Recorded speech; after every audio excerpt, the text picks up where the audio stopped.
درانو کتونکو السلام علیکم.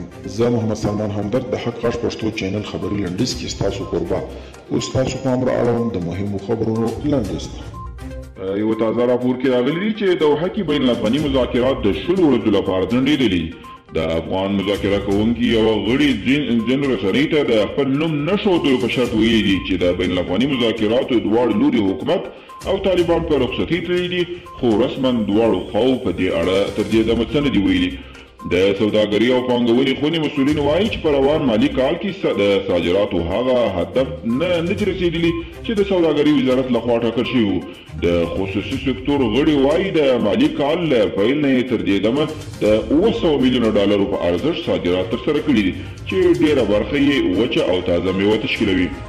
امریکایي ځواکونه وایي د کندهار په ژړۍ ولسوالۍ کې له افغان ځواکونو څخه د دفاع په موخه پر وسلوالو طالبانو هوایي بریدونه کړي او هغوی ته یې مرګ ژوبله اړولې ده.